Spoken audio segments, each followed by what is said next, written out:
Welcome back, ladies and gentlemen, to the SCG Columbus 2-day 20k event. We've got 366 players all battling out in Modern to see who can walk away and get themselves into day number 2 tomorrow with the re-invite, trying to battle it out to get into that top 12.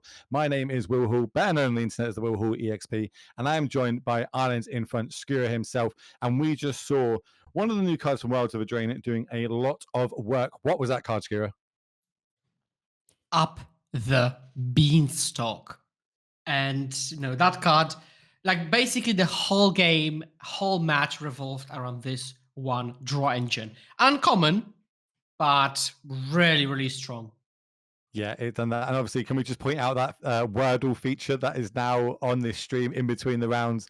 Chat never change. I was literally giggling like a schoolboy all the way through it. It's pretty crazy. It's pretty fun. So again, another shout out to Anu for being able to, keep us all sticking around with that Wordle game. That's the most fun I've had in between rounds in ages. But we are going to see Victor yet again in our feature match area. The way this is going to work is we have one player for 3 rounds, and then we're allowed to mix it up because obviously we don't want to cause too much of a hindrance to the event itself and slow it down. So we're going to stick with Victor. Plus, he took down round number 1, took it down convincingly, and he's got some of the new cards from Wild of Eldraine. So we are going to stick with that man and see how he can potentially pull out a 2-0, maybe a 3-0, but then think of it like a draft pod. You know what I mean? We try and get there, get to this 3-0 sort of round. But what deck would you bring this weekend if you were playing a Modern tournament? Chat, let me know in the stream. Skura, what deck would you be bringing? I'd bring Murktide. So I've been playing Jeskai Station Breach for like a year and a half, and I really like the deck, much to like Cory Baumaster my satisfaction. But Preordain changes everything. I really want to play a legacy deck in Modern, and Murktide is exactly that. Just the curve ends at 2. You multi-spell every single turn. A lot of decisions at every juncture. I love it. And I presume you would bring in Yawgmoth? Yeah, I think I'd be on Yawgmoth, especially after last weekend and how good that, it just felt. Everything felt so much smoother. Yawgmoth has never felt better than last weekend in my hands. I thought, oh my word, this deck's just gone up another notch. I'm seeing people in the chat say Death Shadow. I do love myself a bit. Death Shadow, Murktide for life, Merfolk, Hammer. A lot of Fish fans in the chat. Love to see it. But we are going to see Living End against this 4-color Beanstalk list. Living End's one of my favorite decks to play. I think, again, I got the uptick in Modern Horizons 2. How do you see this matchup panning out? There you go, Steve. I really want to be on the Living End side because 4-color is this deck that really wants to play long games and has a ton of interaction, but it's mainly creature interaction. So if anybody attacks it from a different angle, like Living End, like Belcher, like, let's say, Gift Storm, it starts to struggle a little bit. And so Living End doesn't care about Solitude, Fury, Renin 6, or you drawing a ton of cards with Up the Beanstalk. It just doesn't. And this is where 4-color falls a bit short. Now, there could be some cool tricks, like putting your Fury into the graveyard for it just to come back from the opponent's Living End. Same goes for Solitude. So there could be some tricks. You could play an uncounterable turn to Teferi, which should be lights out. So there are some ways to wiggle out a win, but it's really an uphill battle, especially game 1. Yeah, and it is a closed deckless tournament, member, so Victor does not know that the Living End is sat opposite him here. There's a chance that potentially they know they're against 4-color Beanstalk because, you're in the feature match area. Victor's sat here before. Potentially you came over and looked what he was playing at because he did go to time in round number 1. So it'll be interesting to see what we keep here. This looks like a keepable hand to me. Couple of lands, couple of spells. We've got the Beanstalk in there, so we've got a redraw if we need to. We're potentially going to have a turn 2 Binding or Lightning Bolt if we need to go that route. Is there any reason Victor wouldn't keep this hand? Well, if I was playing against an unknown, I would snap it off. Because you've got interaction, threats, you've got the draw, you've got 2 lands. I would be really happy to keep this against an unknown, but depends what kind of decks the opponent, or Victor, is expecting. Because if he's expecting, for example, Rhinos, well, it's not that good. Living End, not that good. And so there are a lot of decks that it falls short. Oh my god. Oof. Okay, well, my god. Let's start this one off. So now the jig is going to be up. Living End ditched to a Grief. So no sort of evoke crazy shenanigans here of it coming back from the graveyard in the more simpler terms that we see. But having that second living end straight off the top means potentially there's only 1 or 2 left in the deck. That's going to be pretty rough. What is the pick here? So I would pick the only card that matters in this hand, and so Teferi Time Raveler. So everything else is just like, who cares? Lightning Bolt does nothing. Up the Beanstalk is barely does anything. Fable could ditch like 2 good elementals to the graveyard, but then the living end player can just wait and then unload a much bigger living end that doesn't care about a single Solitude or Fury. So I think you're just taking the only card that matters. You don't worry about it, and then see where you go from there. Right, we're going to cycle a Street Wraith. Again, 2 life paid, get another card in our hand, but more importantly, another creature to the graveyard.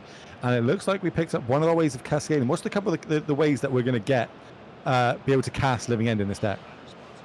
Yeah, so you're playing Shardless Agent and Violent Outburst, and both have got their unique upsides. So Violent Outburst can be played instant speed, which is huge because you can, for example, play it on the opponent's upkeep, and then you have your Force of Negation up, which is a very, very strong interaction. You can do it in combat if you want. But Shardless, as a card, it pitches to Force of Negation or Subtlety, and also even if your Living End gets countered, you're left with the 2/2 body, which is not irrelevant. So they've both got their upsides and downsides, but I mean, Violent Outburst doesn't have downsides per se. So, there was like a talk on Twitter, I think yesterday or 2 days ago, that Violent Outburst should be mentioned more often in the worst designed cards ever. Oh yeah, I saw that floating around. It's pretty oppressive, and it is. But go on. Yeah, I wanted to say that it is pretty oppressive if you remember about the Force of Negation interaction. The fact that you can go 3 mana Living End, but I'm also holding up free interaction. That's just nuts. Also potentially with a grief cast as well on the same turn, the turn before and stuff. Yeah, it's pretty nuts. Talk to me about the Living End and how like some of the changes it's just got with its mana base and why, because of the new Lord of the Rings cards. Well, so Lord of the Ring cards. The land cyclers. Yeah. So at first we thought Halfling and the One Ring were the most influential cards from the set. But then some people looked at the commons. Maybe they drafted too much. And they were like, wait, maybe they could smooth out my both constructed and limited deck. And then it turned out that you can just play like a 15, 16, let's say 17 land Living End and just jump in 6 land cyclers, because why not? And this way you've got both a more consistent land base and more consistent cyclers. So now it's almost impossible to have a small Living End early on, because you just don't. You just get the land cyclers and all the usual ones. You also play much better under Blood Moon, and that might be one of the biggest. And the Blood Moon's a huge one, right? Even though if all your lands are mountains, you can still cycle, go find yourself one of the basics off it. If you've still got them in your deck, but yeah, I think there's a super upside, and I'm very much about. If you tell me I could play a deck with 15 land in it, I'm all for it. I hate playing land. I want to play as least as possible. As we're going to see down one of the new cards, we've seen it a lot in round number 1. We're going to see it a lot more, especially for the next couple of rounds where we've got Victor on. This is Up the Beanstalk, one of the new cards from Wilds of Eldraine. Talk to me through the function of this and why it's so good in this deck. So you play Up the Beanstalk and you draw a card on entry, so it's never a dead card. And so you draw a card, get the card back, and you're okay with whatever happens next. But half of your deck is 5+ mana, so you can just play spells and get a card back, pulling even more ahead. Now on top of that, even if you play it for alternative costs like Fury or Solitude, even though you paid 0, the number in the upper right corner is still 5. So you draw a card off of it. So you can go like, pitch cast Fury, kill 2 of your creatures, draw a card. And so you're insanely ahead at that point. You can also play Leyline Binding, draw a card. You can overpay Prismatic Ending, draw a card. Obsidian Charmer, draw a card. So multiple options there. Here comes as we see another Grief. Ditching a second Living End, for that matter.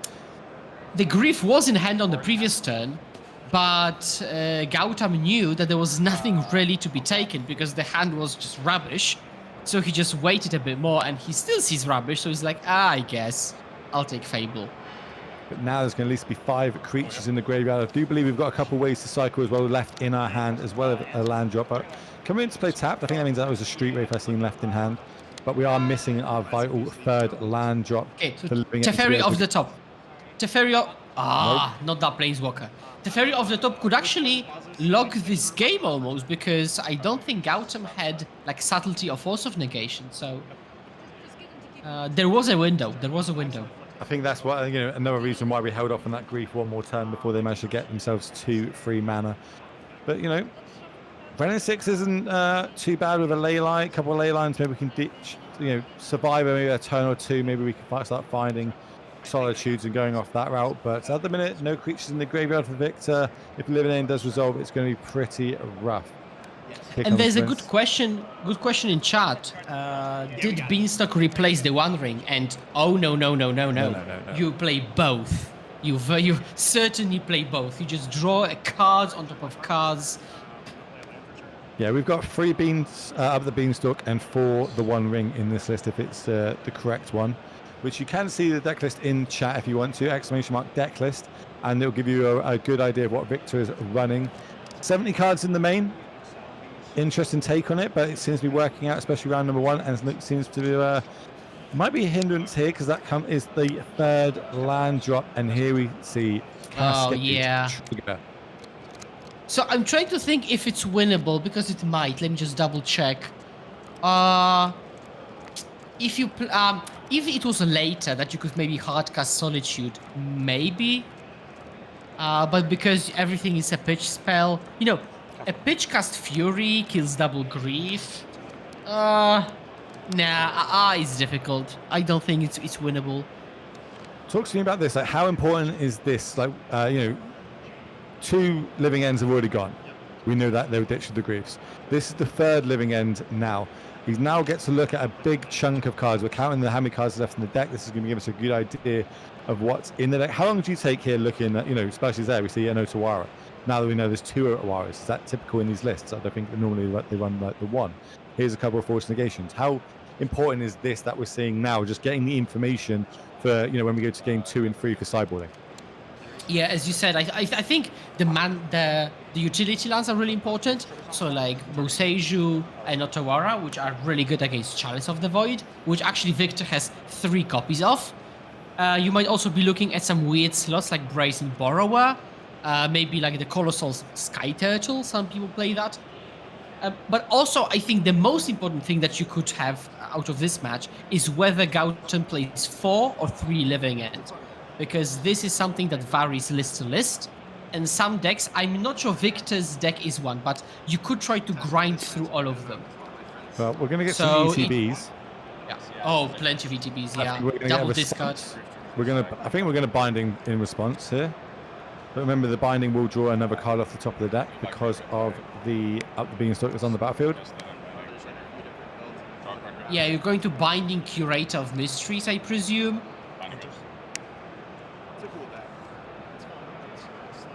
So now you want a mix of Leyline Binding and Furies, and you might be able to clean up.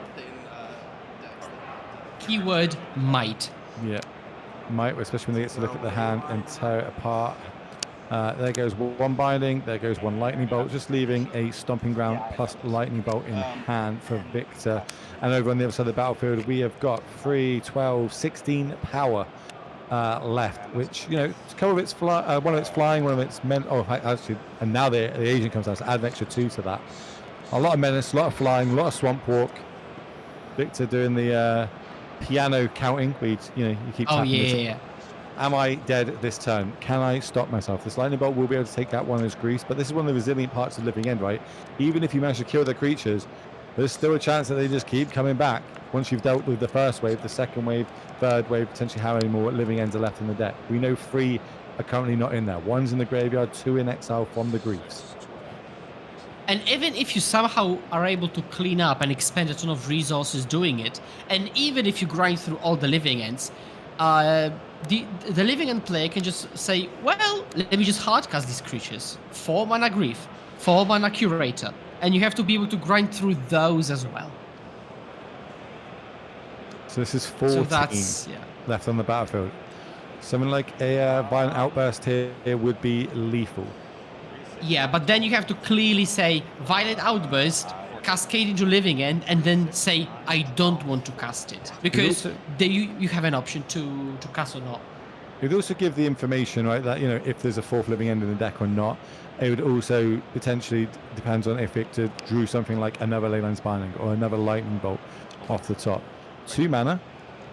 Okay, we're going to look at the top 2, put 1 into our hand, 1 into the graveyard. This card is so good in these decks. Not only does it come along with a 7/7 body that gives everything -1, -0, it lets you put an extra creature just like that, the Sidewinder, into the graveyard in case we do cast more Living Ends. And it looks like we're going to go 3 to the Wrenn 6 and the rest to face. That's 11 to the face, 3 to the Wrenn 6. Yeah, it's not lethal, so you might as well kill off Wrenn 6. And as you said, Waker of Waves is super crucial. I played a fair bunch of Living End, and Waker was great, especially post-board against one-shot graveyard hate, right? Because you could sandbag it, you get, let's say, Tormod's Cryptid, and then you go Waker, and off of a single card, you've built, let's say, 13 power in the graveyard. So, yeah, Waker is huge in both senses of the word. Top deck, it isn't a Wrath spell, it is just going to be, I think it's another Beanstalk. Yeah, so this is exactly what we talked about. Actually, we talked about the round 1, right? So grinding is great, but not against decks that don't want to grind alongside with you. And this is exactly the type of a matchup like that. And we have access to sideboard, so we can talk about that later on. It looks like things will get a little bit better after sideboard, which we are now going to go to. As Living End takes down game number 1. So again, close deckless tournament. We do not know what is in the Living End 75. So we're going to talk about Victor's 85 that he's brought. We've got 2 Besaiges, 3 Chalice of the Void, 2 Doan Vetoes, 1 Emrakul, 2 Endurances, 4 Chainsaws, and 2 Veil of Summers. What do you like bringing out of this sideboard? I would bring in Chalice of the Void ×3. I would bring in Dovin's Veto ×2. They're great. I would bring in Endurance, and I would also consider Veil of Summer because it fogs Force of Negation and Grief. Now, I think this sideboard is stacked against Living End. That's probably because Victor just knows this is a bad matchup, right?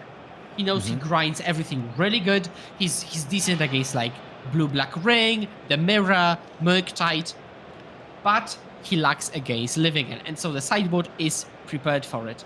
There's another dynamic, and that's because your deck is 70 cards, you kind of have to play more copies of sideboard cards to get the same probability than if you played 60, if that makes sense. Yeah, okay. So normally you play 1 or 2 chalices, but because you play 70 cards and you want to have them, you know, just as often, you have to play 3, which kind of virtually shrinks your sideboard. And we're getting a good look at this because of these hand cams that we've got. So we do get to look at how we are sideboarding. And I think exactly as you said, we're bringing in some the Endurances, the Vetoes, and the Chalices. So we need to make room 7 cards. Looks like one of them is going to be at Beanstalk, a couple of endings, a couple of Lightning Bolts, and a couple of bindings. And this is one of the advantages of having this high-level production, right? Having hand cameras, having mics on the players, having multiple different cameras set up around our feature match. We can give you all this information like you were there watching over the players' shoulders. So please support this channel. If you haven't followed, make sure you hit that follow button.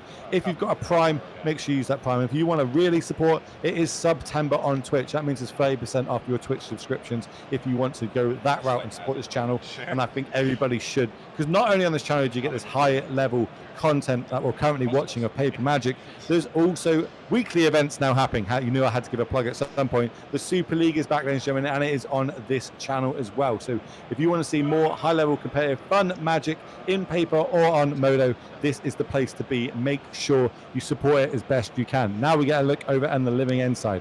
What do we like bringing in and out here? Maybe we'll give a little opportunity to see what is happening. And this is one of the hard parts about Living End, right? It is very much a combo type deck. I need to put X into the graveyard to then get X back from the graveyard. And if we take out too many of our cyclers and dilute our game plan, it's going to, it's going to be harder for us to achieve that. Talk to me about that. Okay, I have to say something because my jaw just dropped. I'm not sure if chat saw that because we caught a very brief glimpse of Vendilion Clique. Of the literal Vendilion Clique. I've played this card so much in my life, I love it, and I hate the fact that it's not played anymore. But apparently, if I want to play it, it's not Azorius Flyers Control, it's not Blue-Black, it's Living End. And wow, that's... Okay, Are you sure? I'm positive. I'm Okay, positive. okay. It was Vendilion Click. Let's go, let's go. And once Gautam picks up his sideboard cards, including like Blood Moon and Brazen Borrower and Force of Vigor, you will see that one blue flying fairy, he may have done it because Eldraine is up, and he was like, well, fairies, let's go. Hey, there But might actually, be some SCG going on that we don't know about because we don't have access to the deck list, so it might be. I think Vendilion Click is actually... that's 2 Brazen Borrower and 1 Clique, you're right. And the... No! It hurts your soul. I can hear it. You can hear it. He's breaking Skewer's heart live in front of us. But that's an interesting one to see. We don't see this generally much in Modern these days. It's kind of the format has kind of evolved past this powerful 3/1 fairy that used to be quite a staple in the format. Brazen Borrower has kind of taken the 3/1 flying flash. And yeah, unfortunately, I don't think we're going to be seeing it in this game as we see Blood Moon is one of the ones coming in. Blood Moon quite good against these full color decks, right? Oh, yeah, very much, very much. And actually, there is a more important thing to be said because, of course, Blood Moon is good against 4-color. But Blood Moon has historically been decent against Living End because even though it's a mono-blue deck, it plays a ton of Shocklands and Fastlands, and it actually really doesn't like Blood Moon because almost nothing cycles under it. Now, almost is the key word because now you've got the land cycler, so you can actually pretty easily set it up, and even if you're missing a color, you can always cycle into that missing color later. So it's much better to shut them off of mana because you yourself will be able to draw out of it. So Blood Moon played out of a Living End deck is pretty wild. Pretty wild. Living End plays a lot like Dredge back in the day, right? As in, it's going to do its thing, and I'm probably going to lose that game 1 because I don't have any hate towards it. Game 2, I've got a sideboard. I managed to bring him in. How much do I need to sideboard, mulligan to hit my sideboard cards? Is that super important? Do I have to take, is it worth going 7 to 6 to give myself another shot at potentially hitting a chalice or something like that? Or is it just, okay, this hand's a good 7. I don't have it in my hate cards, but I think, it's good enough. How do you kind of, weigh that up when you're playing in this matchup? Is it that bad that I have to mulligan down to it, or am I fine just keeping a good 7 without one? Yeah, it is that bad. Now, thankfully, Victor has a ton of cards anyway, so he should be good. But the thing is that you're not beating Living End if you play a fair game. You're just not. You have to have some kind of hate or just proper interaction, because counter spells are not really hate, but they are appropriate interaction or discard maybe. Now, even if you have a single piece of hate, let's say you've got like your generic, Ren and 6 Solitude lands hand with a single chalice, it still might not be enough because Living End, of course, anticipates hate, right? It's not like it's called to a chalice, it's not called to a spell piece, it anticipates that. So it's really, Living End is really good at playing through multiple pieces of hate, and this hand of Gautam is looking to do exactly that. I was about to say, and we just see there that we've already got some of our sideboard hate against the hate that could potentially be coming at us in the hand here. But over on Victor's side, that doesn't have any hate in it, but this looks like a great hand, right? Turn 1, we've got a halfling, we've got a turn 2 Ren 6, we've got a 1/1 ring in there, we've got a Solitude, a couple of land. Normally great. Is it going to be great in this matchup? Ship it back.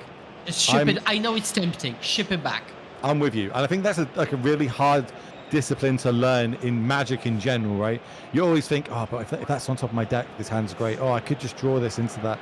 You need to be real disciplined to know when to mulligan and when not. And I think it's one of the hardest skills to learn in Magic Gathering. But Victor, he's with me and you. He's throwing it back. Good 7, but not good enough. Not in this matchup.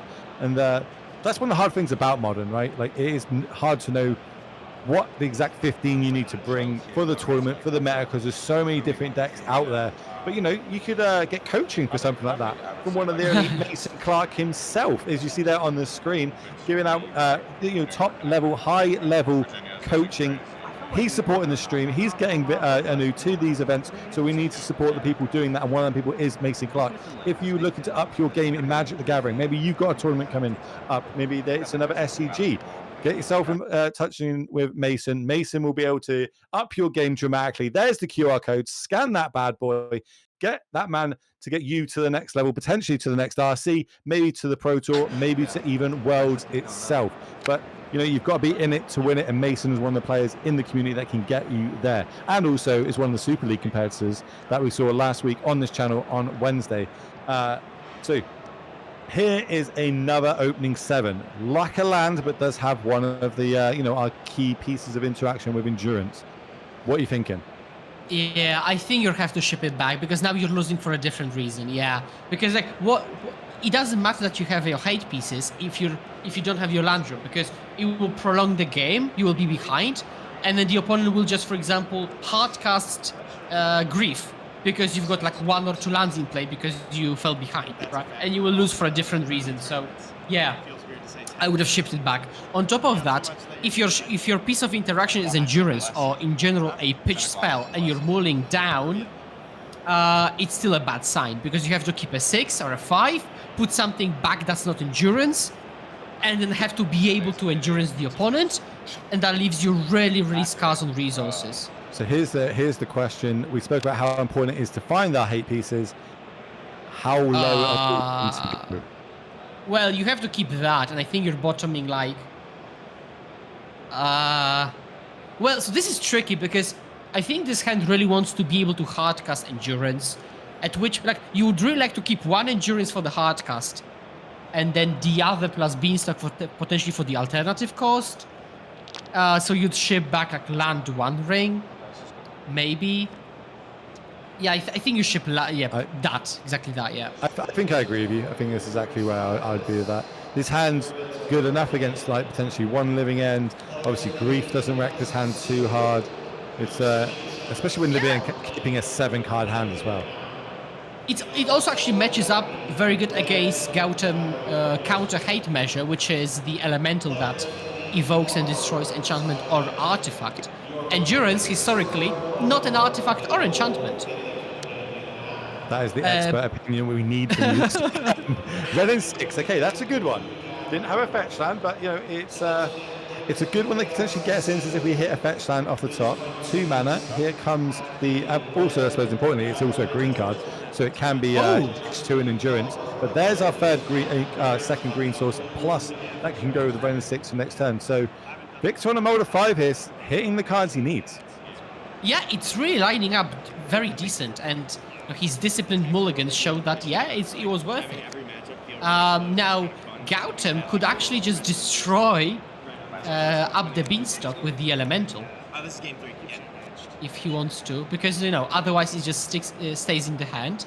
But Victor, like, from Gautam's perspective, Victor could be like a sandbagging Chalice, because you might not want to deploy it on turn 1, let's say, but just wait until the penultimate turn and then play it. So that's another thing that Gautam could be thinking about, right? Like a sandbagged Chalice. So we're going to do a little bit of shortcut in here. Yeah, we fetch, but we're also going to do land cycling and the turn, as we spoke about, one of the new cards from the Lord of the Rings set. Not fetching up basics, even though we saw Blood Moon come in. So, you know, not giving any information away to Victor. That, you know, it's kind of a telltale sign, right? If you're living end, opponent starts fetching basics, you're like, oh, okay, there's potentially living end in my Blood Moon in my future. But just going for another breeding pool. I think that was mix matching art as well, which really hurts my soul. But here we are. I get you. It hurts. It does hurt my soul. Like, I don't care what art is, as long as you got 4 of it. But it's a real easy way to tilt me, which is, you know, well, one of our friends does it quite a lot. Canister himself loves a mix matching basic and drives me mental. Throws me off my game. But luckily, I don't play the same level as that man, so it's all good. I think my favorite mismatch story is when Shota Yasuoka himself went to play a Pro Tour, and he always plays with Guru Basics to flex on people, because why not? And he last moment decided to change the basic ratio in his deck, so he needed 1 more mountain, but he didn't bring 1. And so he used like 5 Guru Mountains and 1 like whatever, like Ixalan random, draft box mountain, which hurt my soul when watching coverage.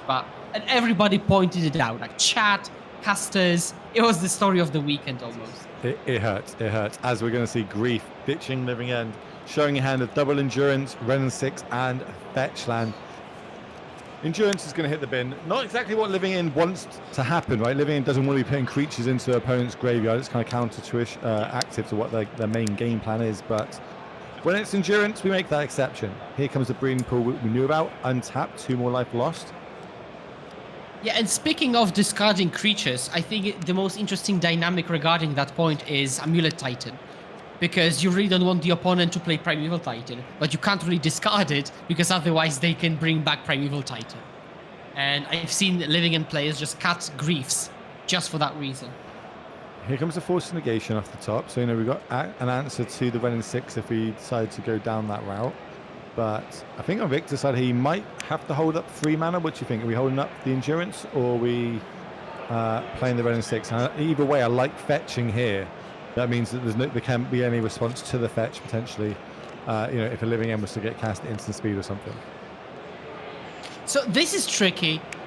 Victor, depends on what Victor's thinking, because Renin 6 gives you this longevity that you actually play this game beyond Endurance. If you just keep holding up Endurance, you're pricing yourself into holding it up constantly, which Gautam knows about, and he can play around accordingly. So he's progressing, while Victor wouldn't. So, that's aggressive. Okay. That's very aggressive. So I think Gautam is taking advantage of the fact that Victor is low on resources. He's like, okay, you've got Endurance and a card, and I'm going to play the card advantage game. I would smell it. It's got to be a green card, right? There's no way we fire this off unless they're able to hold up the Endurance. It looks like it was another Renin 6 that was drawn. So, famous is my expert opinion. Renin 6 does have green, so can be ditched to Endurance, giving us a little bit of assurance. But here comes the 4th land. Test. Are you bluffing me or not? And actually, wait. So this is actually really bad because Victor will get 2 Endurances on the board, so that's 6 power. No, that's really good for him. It's against a lonely 2/2. It's going to be maybe this is too greedy, or maybe this is the perfect time to fire off. Maybe this is the last chance that they would have is that a green card in your hand? I'm going to test that theory. Could end up punishing them. Because as you said, hitting 6 on the battlefield, 2 3/4s against a lonely 2/2, and just 2 more cards left in hand is not great.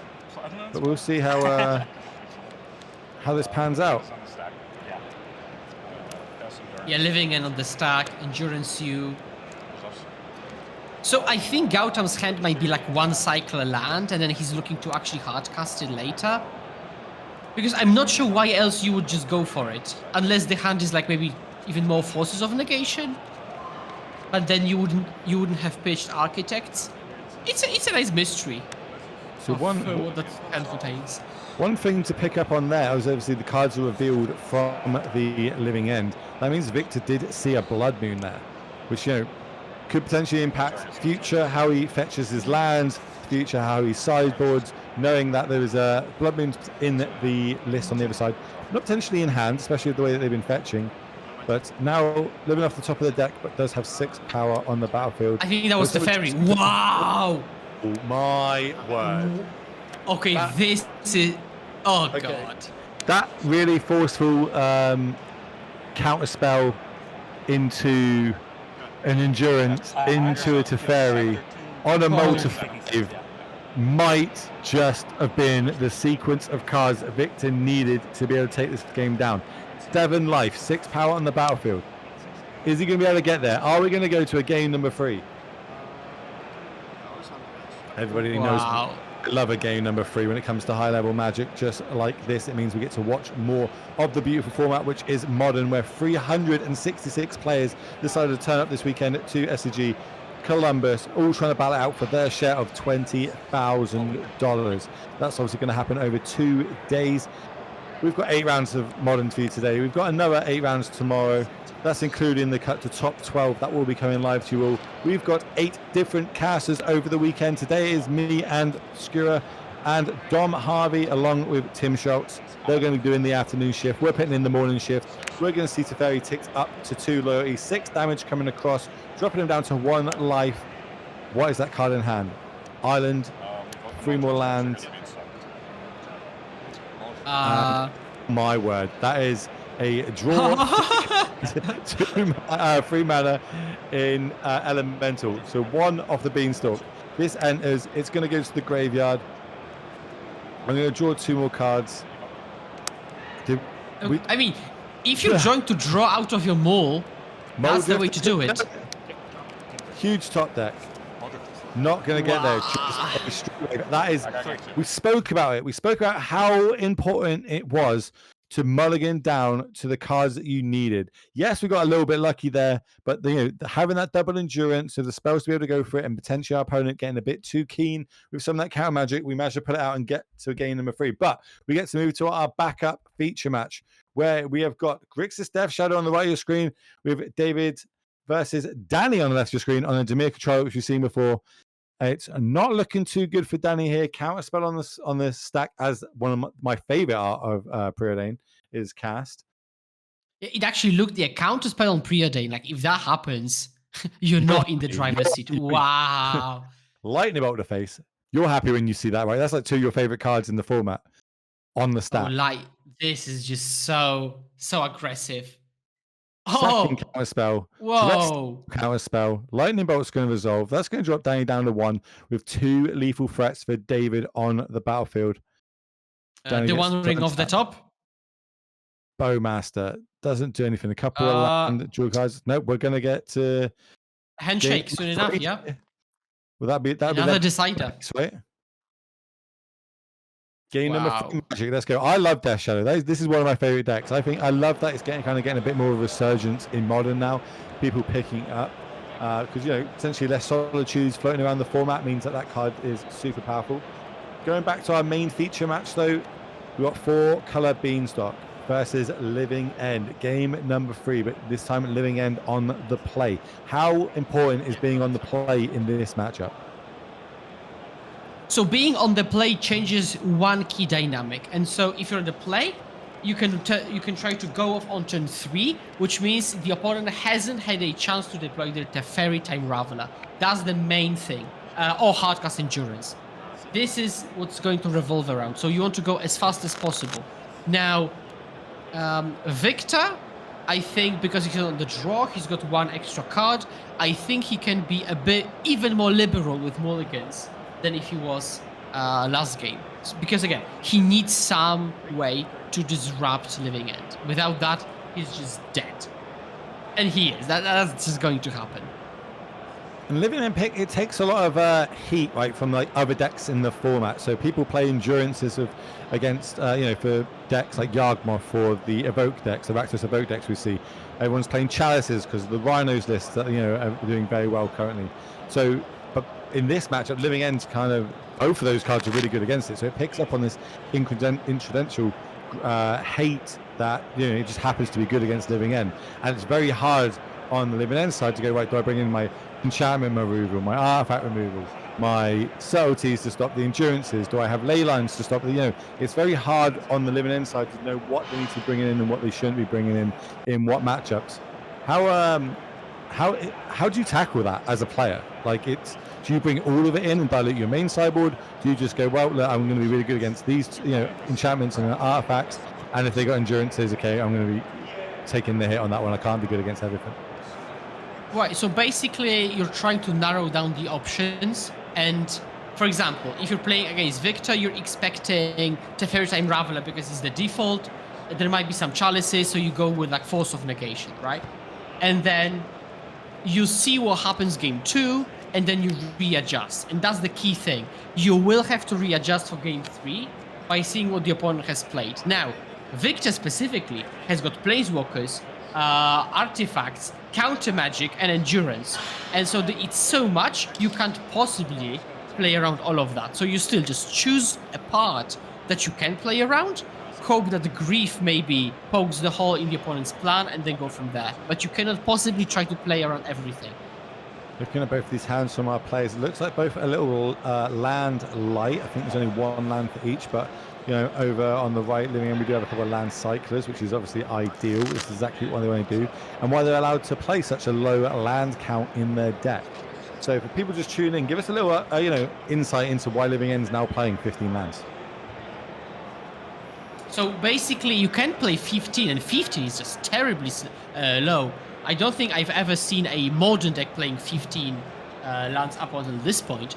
But now we've got land cyclers. So they are cyclers that find specifically lands. So you both are putting, a 6/4 creature into the bin, and you can find a land. Now, not any land. It's not even basic land cycling.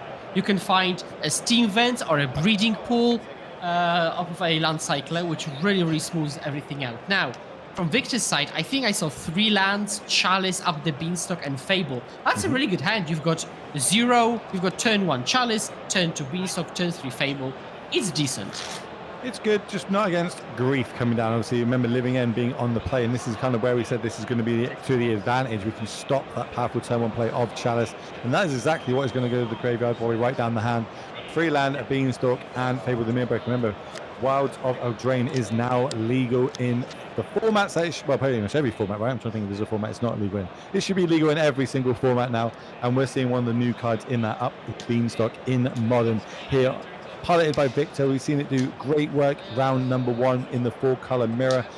Not shining too much here in this matchup. It's not really the matchup for it. It is very much a grindy late game card. As we're going to see, Stomping Ground, OG, signed for Victor, and then just pass the turn.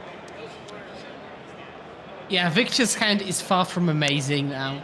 But I have to say that the more I watch Victor, the more I like Up the Beanstalk. Because, yeah, worst case, it just cycles, and then from that point, you're just using your free interaction and leyline binding. So, not in this matchup particularly, but I really like the addition of Up the Beanstalk. Now, if you've been playing 4-color, you might be thinking that it's difficult to find space for Up the Beanstalk when you already have so much card advantage. But Victor has come up with a great solution to that problem. Will, what's the solution? Just play 70 cards. It's easy. Just play 70. Take any cards. Just play a few more land and play a few more cards. Simple. Simples. Yeah. Does result in a few more mulligans, though. We have seen Victor mulligan quite a lot, so maybe not the land to card ratio is completely perfect. Let's say I believe it was a last-minute choice being on this deck to try and play some of the new Beanstalk cards for all of you beautiful people at home. So hopefully you're enjoying that. Maybe this is the time to go pick up your play set, 'cause it's going to start going on to all the pre-releases happening this weekend. And then we're just going to get a couple of cycles at main phase and pass the turn back to Victor. What can we do on turn number 2? We can shock this Hallow Fountain in. Again, OG, signed, love it. And here is the card that we spoke so much about already. Beanstalk coming down. ETB gets to draw a card, and now if we play any spells 5 CMC or more, we also get to draw a card, which it works very well with the evoke cards in the deck. Let's have a little look. Yeah, so now, in theory, Gautam could go like, okay, you don't have any hate pieces, you don't have anything in hand, let me just go for like a baby Living End, putting 2 creatures into play. But there is one huge issue with that plan, and that's Solitude. A single Solitude can really mess it up. This is draw step. Oh, so it is. So this is actually really tricky, because draw step means you've given the opponent 1 more card to work with, which could be Endurance, which could be Dovin's Veto, Flusterstorm, etc.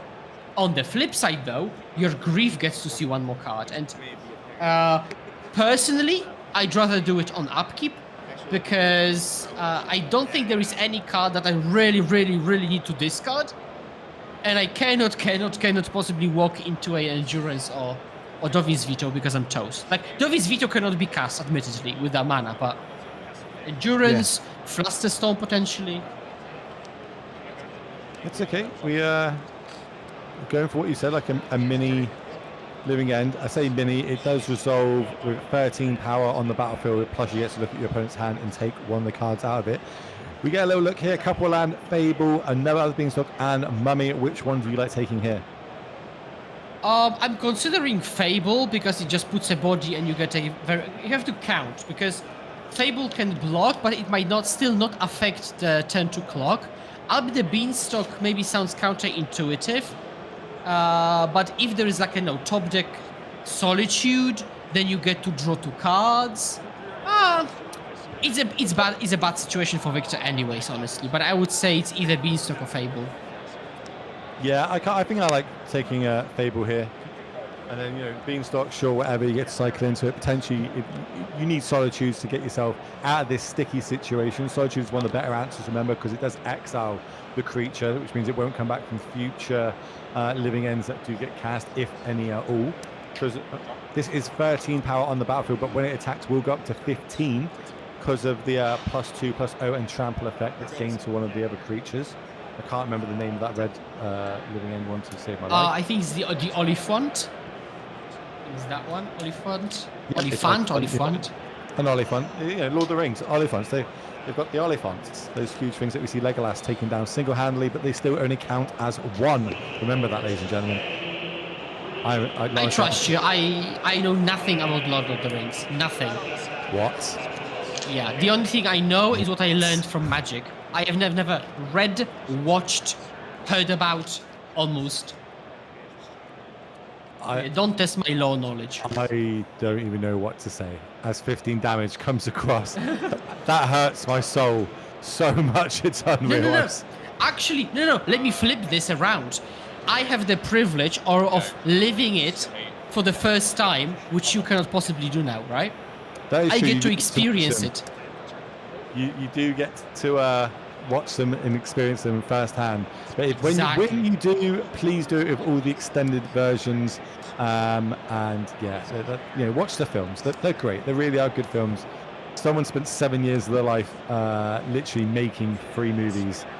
It's amazing. You're probably wondering why we talk about Lord of the Rings and going through. Basically, because this game is pretty much over. We imagine something's got to go really right for Victor here, especially why he decides which land drop he wants to get and he decides to go for a triome. But yeah, that's a big one to say to the internet that you've never watched Lord of the Rings. Do you plan to watch Lord of the Rings? Is it on your list? Of course I do. Of course I do. I wanted to do it today. Of course I did. So you're going to do it after we finish casting? Is that what you're saying? I mean, I feel obligated to now. All 12 hours and 20 minutes of the extendeds back to back. Is that what you're saying? Publicly? Well, switch over some people. Is 12 hours enough before tomorrow's day 2? I think it's enough, right? So yeah, why not? I think you've got enough time to watch it before tomorrow. And then, you know, you can do it with a Hobbit chaser. You can just watch the Hobbits back to back as well. Yeah, sure thing. Yeah. Let's do it. Let's go. I'm game. I'll do it. We can do it in Discord together. I'll give you all the geeky knowledge about. Oh, this is what happens. This is different in the books to this and that and the other. But we can spend 12 hours talking together. This is basically how me and Riley were at the Pro Tour, just geeking out about Lord of the Rings together. Like we're both very big Lord of the Rings fans. And okay, Solitude was picked up though, so we do have a card. We do have a way to survive. Is it enough at 2 life? Probably not. We're definitely going to be able to need to draw something here off these Beanstalks. Get to draw 2 cards. But I'm not sure what 2 cards can be drawn. Well, okay. Solitude. See, hear me out. Yeah. You have to draw Solitude white card, and then from that you can draw removal something, and then you go from there. So it is technically doable. No, it's not. Never mind. Fury, do we have a red card? No, we can't hard cast. Yeah. No, I think that's game. I think it's game. Just too much damage, too quickly, no answer to it. Yeah, the endurance can get on the battlefield and block if needs be, but then one of the other creatures is going to get through. And unfortunately for Victor, I think he is going to pick up his first loss of the tournament. We're just moments away from that.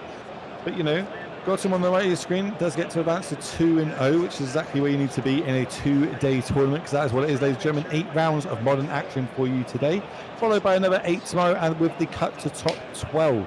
Top 12 is something they do slightly different in the SCG circuit. So how that works is we have a cut to top 12, but then players 12 to 5 are all going to have to play 1 extra round, and then they get themselves into the top 8. Players 1 to 4 automatically get a bye in the top 12, so they advance into the top 8, and that's how that would work for anybody that's, you know, it's new to the top 12 type format. Here comes an endurance block, take these GGs, and we get Living End taking this game down. Kind of how we thought it was going to be, especially with the mulligan going down pretty rough. But we do have backup feature matches for you all, ladies and gentlemen. Remember, we've got Death Shadow versus a blue-black Dimir Control. We're just going to set that one up and try and move across to that so we can catch that game number 3, unless Anu says something different in my ear. He's not saying anything in my ear, so it looks like we've got it. Here we are. Game number 3. Looks like we're jumping into this at least in the late game. I see 7 lands for Danny on the left of your screen. David on the right of your screen, 8 life, kind of where he wants to be. A bit of a low life total. 4 things like Death Shadows coming down, but we're going to see this Lightning Bolt on the stack at the Bowmaster. And now your favorite Preordain. That is, I wish I got these back in there. I was like, oh, I really want these in case I play Legacy. Back when they were like $5 each. Now they've spiked to like $20 each. I'm like, oh, why do I have to be that guy? Why do I have to be? So I opted for the cheaper versions when I had to pick up my 4. Here's a little look at the graveyard. Looks like we've missed some real good action. A couple of Terminates, Spell Pierces in that graveyard. Over on the other side for Danny, looks like we've got a lot of removal is what I'm looking at, and maybe potentially a counter spell here or there. Double bottom. Looking for a card off the top of my deck. Yeah, so Danny's on 1 card, David is on 1 card. Snapcaster Mage. We've spoke about it. Oh, that's a doozy. Nice. I love that card's seeing more play now in Modern. Plus, we've got the removal spell in case something like a Death Shadow does happen. Was that a hearse off the top there? I'm not sure. It might have been this promo Fatal Push. Fatal Push main phase, taking down the Amass Orc token. 2 mana. Oh, no, it was a hearse. I got it right. Nice. Nice. This is going to stop the Snapcaster, or might mean we do get a Snapcaster now. So talk to me about that line. We used the Fatal Push to potentially bait out a counter spell. If we kept the Fatal Push, we could have used the Fatal Push on Snapcaster here, so at least there wasn't a 2-1 body. But this Snapcaster into a Charm, into drawing 2 more cards, when you know your opponent's got no more cards left in hand, is it's pretty rough. Pretty rough. Oh, this hand is stacked. Wow. Oof. I was going to ask you if we had an advantage bar where you'd be putting it, but I think we all know where that's going to be now. Here comes a Murktide. Can't respond to this with the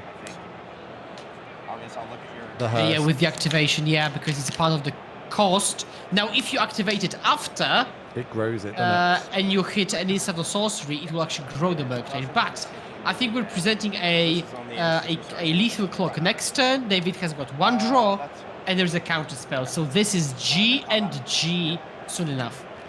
Honestly, I really think I need to take the hit and actually play this Dimir control deck myself. Every time I see it, it's super impressive. I really like how it plays in general. Oh, I'm sorry. They're under the hearse tag. But doesn't really matter. Okay, yeah, he's going on the hearse. But we do need a big top deck, something like a. I don't know. Well, preferably Supreme Verdict. Well. Okay, you're calling it. Supreme Verdict off the top. Let's go. One time. With a fetchable double white.